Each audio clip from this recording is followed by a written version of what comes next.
Hello, everybody. This is Piero Giorgio, author of Survive the Economic Collapse and many other books. Tonight, I'm interviewing Nathan Damigo. Nathan, hello. Hey, how's it going? Good. So, Nathan, where am I connecting to? Is it the West Coast today? West Coast. I'm all the way over in beautiful California. Oh, of course. I know that. I know that area. Which part of California? I'm in Northern California. Actually, I am just about 45 minutes away from the national park called Yosemite. It's very Oh, beautiful out here. very nice. Um, VDare, I'm not sure if your audience is familiar with VDare. They were supposed to have a conference out here that I recently heard was canceled, and just knowing my luck, the closest conference to ever occur near me got, got canceled. I was a little bummed out. I was like, oh man, there's going to be a conference by me that's only like 30 minutes away, and then unfortunately, that happened. Hopefully, they'll be able to find another venue or something like that. But that's a ongoing issue we've, I think, all been dealing with. But yeah, I'm up here in Northern California. Spent a lot of time. Grew up around the Bay Area, Silicon Valley, where the tech industry is. Yeah. And now I kind of live. I kind of live out towards the center of California now, but still spend a lot of time out there in the Bay Area. And it's beautiful out here. I love it. I know. I used to work in the Bay Area quite a lot, and I think I have some far cousins who live in Sacramento, and so I've been traveling in your parts of California. It's very beautiful, survival country, in fact. Look, most of my audience is European, and I was wondering if you could tell a little bit to them who you are. Then I'll lead with my question on American youth today. So tell us a little bit who you are and what you do. Yeah, I last year I started an organization called Identity Europa. The closest thing in Europe, the closest counterpart we might have over there would be Generation Identitaire. In fact, I was greatly inspired by seeing them and seeing what they were doing over there. And so I wanted to make something over here. I said the timing's perfect. I was kind of doing some stuff on the internet where I was just spending a lot of time trying to show people our websites and articles and stuff like that, spending a lot of time on the internet. And I started realizing that a lot more people were starting to get involved with this. And I said, you know what, something's happening here. People are finally waking up. The time is now to do something where we can create a membership organization where the people who are waking up to what's going on don't have to be alone. And we can be there for them, and we can be that hand that reaches out to them and pulls them in and puts them in contact with other local people in their area, and that's what we've done, and it's been just this amazing thing. It's been taking off like crazy. I can't even stay on top of it. I'm so busy with it, and I'm really excited about that. Other than that, a little bit of background. I did do 2 tours in Iraq with the U.S. Marine Corps. I was in infantry on the front lines. Um, Dealt with some issues coming back. Took some time to recover from all of that, and finally kind of just work my way back into just being a civilian and a normal citizen. But things have been going really well since then. Right now, I am a college student working on an undergraduate degree in the social sciences, which is a very interesting place to be at this moment in history. But I do truly enjoy it. I think I don't believe that we should be running from some of these things, but I think that we should be attempting to get in there, reform them, and kind of just poke through as many of the holes as possible for the other students or other people in these fields to try to do what we can to reform them. I've told people before, it's not the problem isn't the social sciences. The problem is the social scientists, Of course. and what they're promoting and propagating. So that's what I'm doing. Identity Europa has had a lot of success. We can contribute some of that to other people out there. Richard Spencer came with us when we first launched out to Berkeley. We went and talked to students. That's something we do a lot of. We talk to students, we put up flyers, promo cards. We also do some flash mob style demonstrations. We did one in San Francisco demonstrating against the city's sanctuary policy where a woman was actually murdered by a man who had broken into the country over 5 times. 5 different times this guy had been deported, and on the fifth time, he ended up taking this young woman's life, which was very tragic. And it was actually that incident itself was actually one of the ones that Trump used for his campaign, and was successful in doing that. And we're very happy with the outcome, and very happy with what our new president, Donald J. Trump, is doing to actually fight against these mayors who are trying to keep these policies in place. So we feel that in some way we had a small hand in that. But yeah, we owe a little bit to Richard, to Red Ice. Red Ice has done some great coverage of some of the things we've done, and that has also helped grow our organization. So everybody's kind of feeding off of each other right now, and it's really awesome to see what's happening. And I'm just glad to be a part of all of it. So you're a young man, and obviously you're frequenting a lot of other young people in being in college, some much younger than you. How is youth in America these days? Um, it's it's not as far as along as I would hope it would be as far as things go. It is very hopeful, however, because the development of social media has created this new paradigm where people are getting their information from other alternative sources. I think younger people are just more open than they've ever been because of that, even if they're not quite where we're at yet. They've seen a lot of the stuff that we're seeing. They've seen the invasion of Europe. They've seen just they see a lot on the internet, and so they're more used to, I think, just a much more broader spectrum of things. So I think in that sense, things are very hopeful. There is still, unfortunately, a lot of denial about what's going on. The framework in which many of these kids have been brought up in, and the lens that they look at the world through, is very skewed. And what we're trying to do is create a new lens for them to look at the world at. But I am very hopeful. I am very hopeful.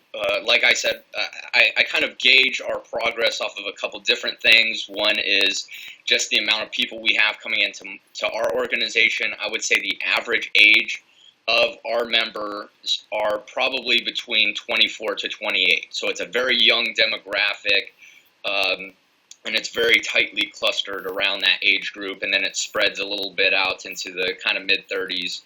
And then the other way, we've got a lot of guys in college now. We've actually been plugging people in. They had guys at their colleges who checked out the same websites, agreed with them 100% at their college, didn't even know the other person existed. And we were able, multiple times we've been able to plug them in with each other. So that's been very exciting. Something is happening, and things are changing. Obviously, it's not as fast as you or I would like, but it's happening, and it's not going to stop. So that's the positive thing, is that just the atmosphere and the paradigm that the internet has created is changing the way young people see the world. They're tuning out. They're tuning out the legacy media. They're tuning out their teachers after they see some of the gaping holes and the contradictions with their own eyes. So that's something that's really, really great that's going on. Now, in the last 16 years since 9/11, millions of young Americans have been deployed in and out, of course, of Iraq and Afghanistan. And as you said, with the internet, they probably don't get all the news from the mainstream medias. How does and of course they have families, therefore they can, I presume you also think that while you were obviously serving your country, Iraq and Afghanistan have been disasters, I presume. Yes. Okay. Yes, they've been very tragic. So how? Okay, just want to make sure that we're on the same length here. And how does this war experience uh, being into basically the strongest and the highest the most developed country in the world went into Afghanistan and Iraq. They used to say Afghanistan is where empires die. Yeah.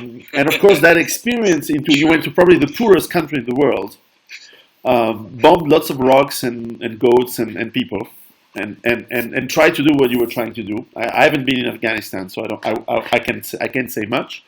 But coming back, all these millions of people, young people, their friends, their families. How does that experience has over the last 16 years, in your opinion, shaped opinion on what's happening, and did that influence the recent election process?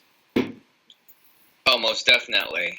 America has, after these wars, become the average American people have become much more isolationist after these wars.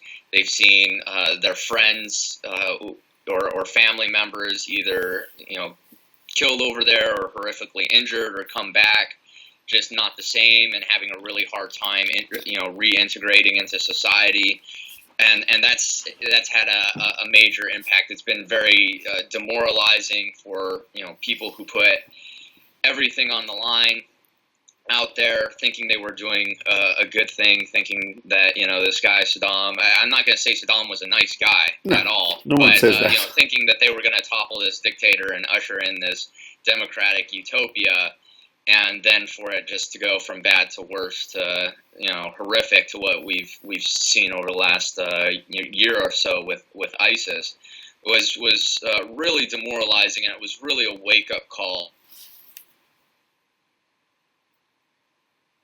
Oh, something's happening. Is it cutting? You having some issues with Yeah, connection? I lost the last 20 seconds. Oh, That's all right. we can start over though if you want. um, so Yeah, you were saying what? that it was demoralizing to see ISIS, Oh, and after all these efforts. it's been horribly demoralizing for people just to see ISIS emerge after that. To witness, in many cases, those of us who are a little bit sharper and see what's going on, to witness our own government uh, granting weapons to these moderate rebels, um, who I think it was just a congressman or senator from Hawaii went out there and said, everyone's telling us that these moderate rebels were working with ISIS.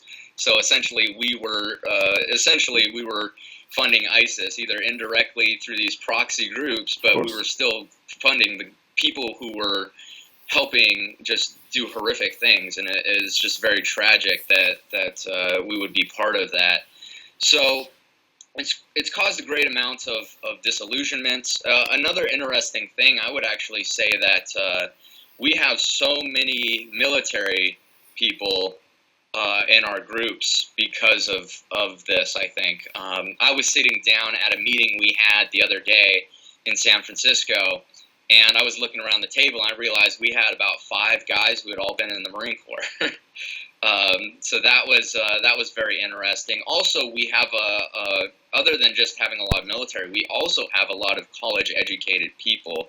A little bit of a side subject, but I would say about 85% of our members are either in college or college educated. So that's another thing we're seeing, which is very very new to us. But just going back to the military and how it shaped perceptions for many people like me who went out there.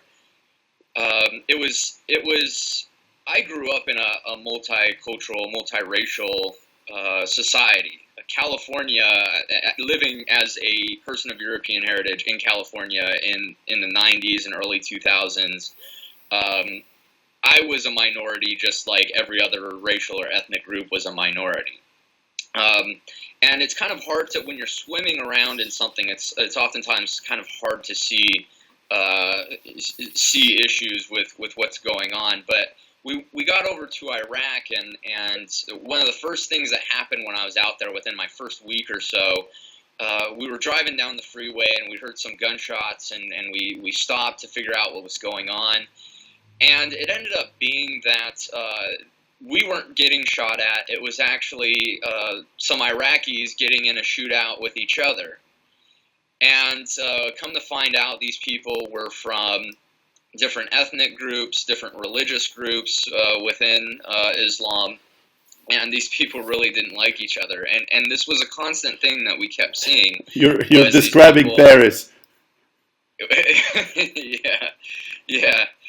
Just watching these people going after each other, and we ended up very quickly. Many of the Marines and soldiers I saw became very cynical about the whole thing, about democracy there, and they started saying, these people hate each other. There's no way you're going to get these people to work together. Why don't we know that this group over here is kind of confined to this geographical location of Iraq. This group over here is kind of this area. Why don't they just kind of split it up into a couple countries and just let them have their own thing, and then they'll be fine. They're not going to be attacking each other and having problems. And so it was kind of seeing that there that really got me thinking about multiculturalism, multiracialism, and starting to research more into just what the social science had to say about it, what monoracial, monocultural societies look like as compared to the multiracial, multicultural. And that's kind of what really did it for me, actually, was just that experience in Iraq, and then starting to critique what I've been taught my whole life. And I think that was kind of the same path for many people who had been in the military or had deployed to Iraq as well. From the experience, obviously, you must have served with some African Americans, young guys, some Latinos, young guys. Um, what's their opinion of that? Of the same? Did they have the same recognition that you just had? Yeah, yeah, they certainly noticed it as well. There weren't at that point in time, there weren't as many Latinos or African Americans in the infantry. I was in the infantry front lines, and that was another thing that got me starting to realize how important identity was. I noticed that most of the guys in the infantry, most of the guys who were willing to put their life on the line, they thought they were fighting for America. They thought they were bringing democracy to other parts of the country. They were overwhelmingly young white men who had very serious roots in America, most of which their ancestors have been here and for hundreds of years.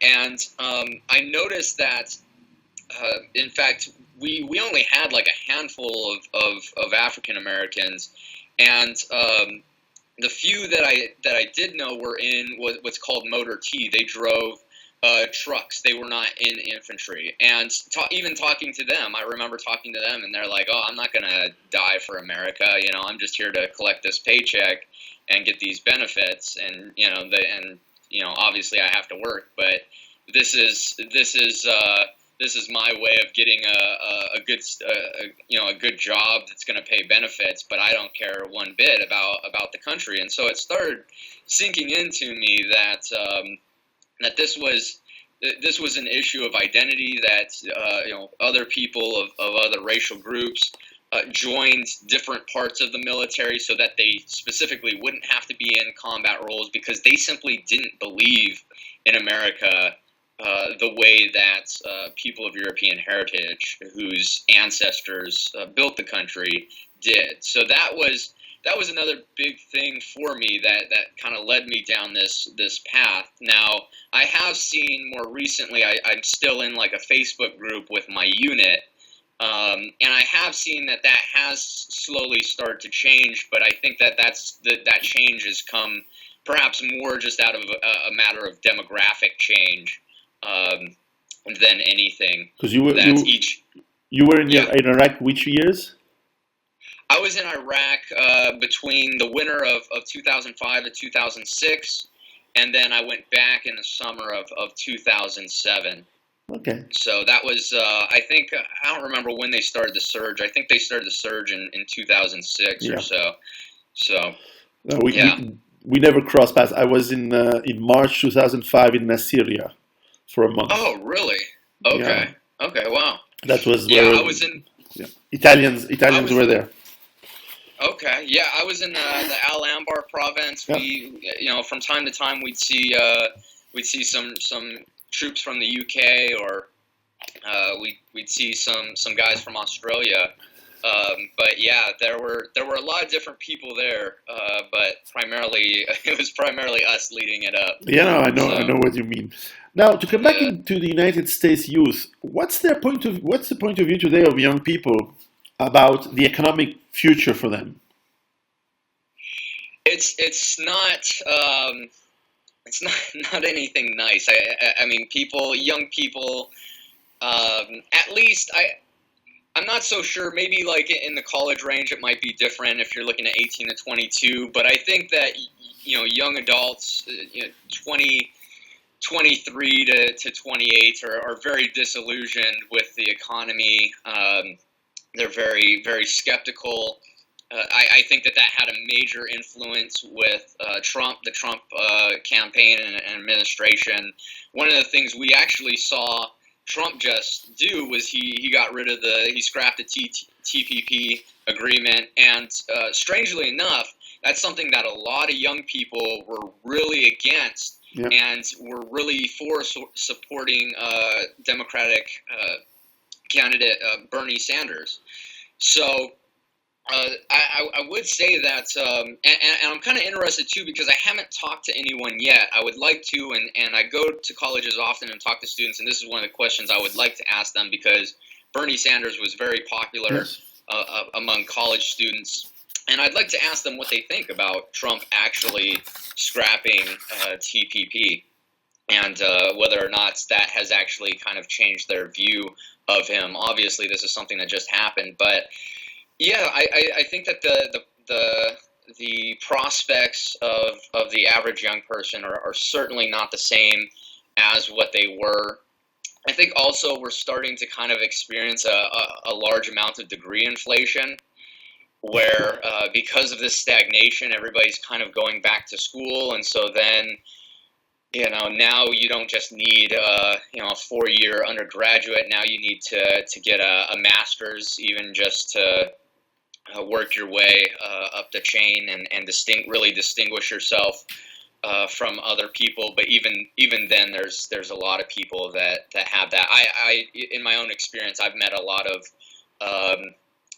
single mothers going back getting their master's degrees, or women who are just kind of out of work. Um, so yeah, that's going to be I think another issue moving forward is this degree inflation that's happening. That I think to be quite honest, I think there's probably better ways than spending thousands of dollars in several additional years in school to distinguish yourself from other people. But yeah, I think that people, just from what I've seen, they're a bit more skeptical. And in fact, that's usually one of the things that when we're having conversations with people, they try to downplay some of what we're talking about with race and culture and immigration, and and the effects that has, especially mass immigration, the effect that has on the economy, as far as flooding the labor market. Yes. They many times some of these people who are interviewing us from liberal or far left groups will actually point out the issue with the job market, and they'll actually say, "Well, isn't this the real issue here? Isn't it just that people are young white men are upset with the economy, and then they're just blaming it on non-white minorities or something like that?" So they do have somewhat of a point. I think the economy is playing a small role in this because there are people who are college graduates. They're maybe not able to find a job, or they're finding jobs that just aren't good enough to live on their own, or even like purchase a home or something like that.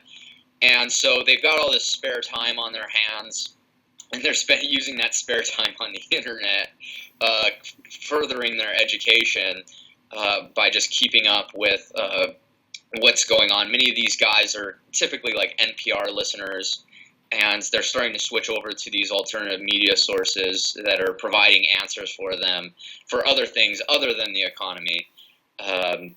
That they're just not getting from the legacy media, and I think that's all of this is really, I think, playing a role. But I think it's playing a role for a different reason. I think it's just a matter of you've got more people out there that have a little bit more time on their hands because they're either working part-time jobs, or some of these guys. I right outside Silicon Valley. A lot of these guys, I know a guy who had his own job. He had to train his own foreign replacement. Yeah. Yeah. So Classic. yeah, with the H1B visas, I think that's what they're called, Yes. H1B, and so so the economy isn't just enough from what these liberals want to say. Is there's actually a problem here with people being trained to replace people who are working for less money than they are, who oftentimes, from what I'm hearing, are nowhere near as good as they are, and so it's actually from their and obviously this is subjective, but from their view, the company's actually losing on this. Yes, they're paying less money, but they're also getting people who aren't doing as good of a job. So. I think the economy has played a role, and I think that young people are skeptical, and I think that's all causing people to question, and that's good. We want people asking questions. In the last, let's say, 5 to 6 years since the 2008 financial crisis, we've seen a lot of news about young people in the United States, at least in the mainstream media, who are sitting against Wall Street, claiming to be the 99%. And more recently, in this presidential campaign of last year, uh, obviously they were showing mostly people who were against Trump, mostly people from the left, young people, angry, upset. Now, how how is that representative of young people today? And obviously, what does it fail to show? What do the media fail to show in terms of young people who may not be on the left? It's certainly more difficult for people who aren't on the left to come out publicly. So that's obviously one reason for why you don't see a lot of media coverage of young people on the right, even people who are just Trump supporters. I was at Berkeley last week, and they were having a demonstration against Trump's inauguration. And I was actually talking with, there was a group there, college Republicans, the Berkeley College Republicans, and these guys are actually, it's being led by a man of Iranian heritage. They've got people of different ethnicities other than European who are Hmm. part of this group, and they're actually bringing Milo Yiannopoulos, who is um, uh, almost kind of he's almost gone full neocon in a way, very strangely enough. But they're bringing him in, and they're like these radical groups that we've seen a lot of in the news lately called Antifa. Excuse me, not radical extremists. There's a difference. I want to make sure I point that out. But they actually, all of them were doxxed and called racist and xenophobic and this and that, and which is just absurd because I mean, I'm looking at it, and I am fairly ethnocentric in what I advocate, and they're calling this very multiracial group that is right leaning. They're calling them racist. They're calling them like everything is racist nowadays. So. Um, and in fact, even while I was talking to them after the event, I had someone run up. After the event, I had someone run up and spray me with mace. Someone who recognized me sprayed me with mace and then ran off. um, so that's part of the reason why you don't see as many people coming out, even though they're there. And strangely enough, many of the people who were part of these Occupy movements going back a few years ago are actually now right wing. They're actually now part of, they would consider themselves identitarians now. I can't tell you how many people in our organization took part in those Occupy Wall Street movements, and many of them actually have the same like shared experiences with coming over. They were there. I knew one guy in Washington who told me, he said, I had this great idea that I wanted to tell the group about that would be good for a demonstration of like, it was kind of crude, but it was like someone was going to dress up as Lady Liberty and get screwed by some banker or something like that, publicly as part of just one of the things that activists do is they'll kind of dress up and do like role playing. And so he wanted to tell this idea to the group, and they told him he had to wait because he was a white male. And I've talked to multiple people who went to these events that had the same experience, and that was like their first time with this stuff, and that was even before some of this stuff started going more mainstream as it is right now. And so there are many people who are coming over. And one of the things I've been talking to a lot of people recently is that the left hasn't, they're horrible at winning arguments. They're just not really good with logic. They're really great with name calling and coming up with pejoratives. I will say that they are excellent. They have high verbal IQ. Great with coming up with pejoratives. Logic, not so much. But one of the reasons why they've been winning is because they have good organizers. They've always had good organizers, and they have lots of funding. What's that? They have lots of funding. Oh yeah, that too. That's funding is very helpful for organizing. All these protests we've seen out here were confirmed paid for by George Soros again, as always. And I went to the one in San Jose, which was the Women's March, and there were tens of thousands of people out there. I was shocked at the size of it. But yeah, they just have massive funding, and we're working off of a shoestring budget over here. So that certainly helps as well when it comes to organizing. But it's also, in my opinion, it's one of those things where if you build it, they will come. And in order to get that funding, in order to obtain that funding, I think, especially for people on the right, you have to show people who do have lots of capital. You have to show them that you've created something that, if they're going to pump in $10,000-$20,000 into it, maybe even more, who knows, that it will really take off. That the infrastructure is there to make it happen. And so that's been my attitude with it. And I think it's worked fairly well. We're actually starting to attract some bigger donors, which is really helping us grow. But yeah, I think that's a reason. I think just the intimidation, the fact that the entire institutions, whether that's academia or the legacy media, the entire institutions throughout Western civilization, not just in Europe but also here in America, are just completely structured for this center left, and it's even moving further left.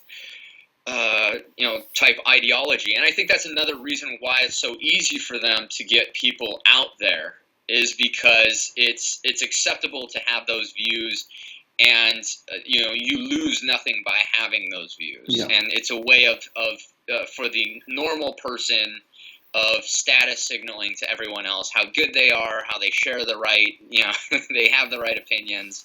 And so that's why it's usually easier for them to get organized, whereas for us, we've done some events, and usually when you see members of our organization doing things publicly, that's like a tip of the iceberg. That's like 1% of our organization. You're not seeing the entire spectrum or depth or grasp of how many people we actually have in our organizations. So it's very difficult to do when people are to have these big public demonstrations where people are worried about losing their jobs, being fired, so on and so forth. So in one sense, you can't completely blame the legacy media, because just people on the right typically aren't comfortable with going out and showing themselves, and so all you see is primarily people on the left in these big demonstrations and whatnot. And that's been part of our goal. That is part of the goal of Identity Europa, is to help mainstream this. And so we have guys in our organization who have dedicated themselves, who are taking big risks in order to put themselves out there, put a face with our organization, which helps humanize us in the eyes of the public, and helps just counter that false narrative that anyone who is pro-white, who thinks that this idea of propagating diversity is very flawed, that it's actually going to lead to social and political regression and less harmony in society. This is that these are people who are intelligent, they're college educated, they're attractive, and I think we've already begun to do an amazing job at just smashing through some of those false generalizations and stereotypes of us. And so I think that's how we're going to move forward, and that's perhaps usually the biggest misconception of people on the right is that they're out of touch, they're disconnected, they have no experience with diversity or something like that, and that's just simply not the case. Hmm. Now that Donald Trump has been elected, what's the thought about the future for people who think along your lines of thought? How do they see the next months or years ahead?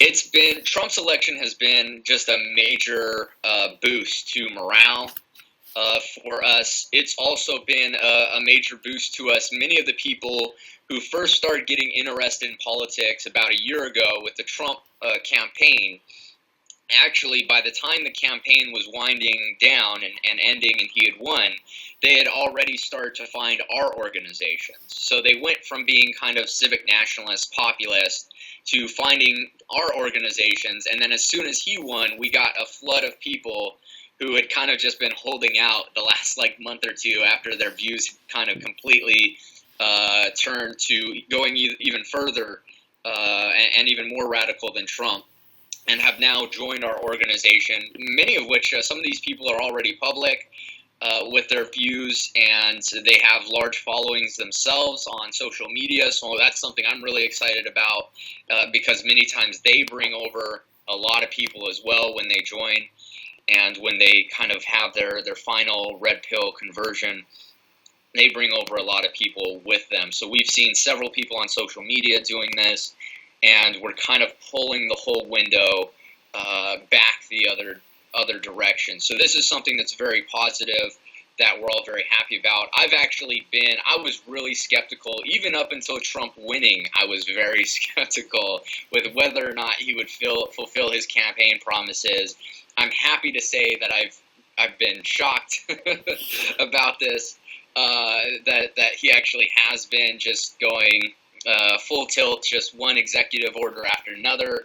I like how he's doing this. It's very similar to his campaign, where the left doesn't even have time to mobilize Yes. in their campaign to cry about something, because it's like as soon as they're talking about and getting people even aware of what he just did, then he does something else that then they're trying to get people on, and so they can't seem to get a narrative started, because as soon as they start getting one started, he shifts onto something else. And so that's kind of what we're seeing, is he's just hitting it one day after another with these executive orders, and it's really caught the left off balance, and it's really caused them to overreact too. I think one of the things that's going on right now is that they did have what I believe is a temporary ban on, I think, 7 countries that were already countries that the Obama administration had done like a 90-day ban on or something like that.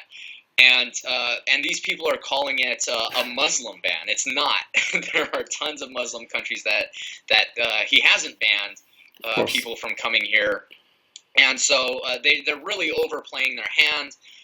They were doing these mass demonstrations at many airports. In fact, a guy that was accused of being a Trump supporter was completely knocked out by these people yesterday at one of these airports, and was just laying there unconscious. People were literally putting their bodies over him so the mob would stop attacking him, which further reveals what these people are, this pack mentality, the fact that these people really are just acting like animals. I think that's revealing a lot. Also, it's revealing the fact that logic doesn't matter to these people. And I'm even seeing many of the comments about this on social media. I'm seeing people that were otherwise sympathetic to these people are being like, "What are you doing? This is disgusting. Why are you doing this?" And it's really causing more people to wake up to what's going on and getting them off the fence. Specifically, liberals. It's getting many liberals is shaking them off the fence and making them pick sides. So there's a great amount of positive energy going on with our movement. As far as Trump goes, we do understand that we still, with as much good as Trump's doing, we still have a long way to go. I think America takes in maybe about 1.5 million immigrants legally a year. This isn't even illegal immigration. That we feel that needs to stop as well. We've gotten to the point where we are now because not because of illegal immigration, but because of legal immigration, because of the 1965 Hart-Celler Act that my grandparents were told would not affect the demographic makeup of the country, would not change the amount of people who were coming into the country, and that was just false. That was not true, and it's had a very negative impact on our country, and us pushing this onto Europe and onto other countries to take the same approach that we have. All of this based on falsehood is just led to very socially regressive things and a large amount of animosities between peoples and cultures, and this is just not healthy, and so we still have a long way to go. We need to push while we can, while Trump is in office, while we have all these Republicans, most of which aren't even civic nationalists or populists. They're actually more neocon-ish and are still completely happy with having this mass immigration. We have to push now while the opportunity is there to stop this, to stop mass immigration, and even to start seeding the idea of remigration. Yes. That many of these people can reconnect with their culture, can reconnect with their history and their heritage, and they can go home. And they can make the places in which their families left or in some cases fled, they can go back and make their homelands great again too, and that they can become part of something great themselves. So this is something that is our job as activists to bring up. We have to keep pushing. We can't just say, "Wow, Trump's the greatest thing that's happened since white bread," and just completely worship him. We have to remember that we're not used to winning. And so this is very shocking to us. It's very exciting, but we have to remember we still have a long way to go if we really want to see progress, if we really want to see social and political progress in America, in Europe, that we have to keep pushing. We cannot stop under any circumstances. Where can people learn more about your ideas and your movement?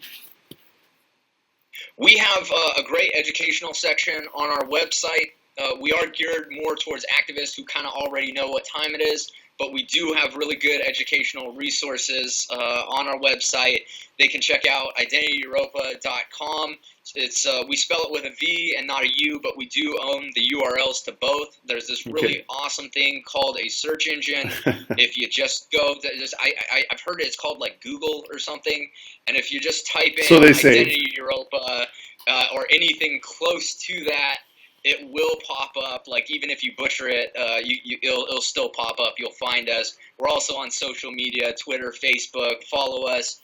You're going to be able to keep up with what we're doing. If you're here in America and you want to sign up for our fraternity and get more involved in your local area, we have chapters across the country in like virtually every major city. So if you're a city dweller, a city slicker like myself, please just send us an application and we'll try to get to you as soon as possible. Excellent.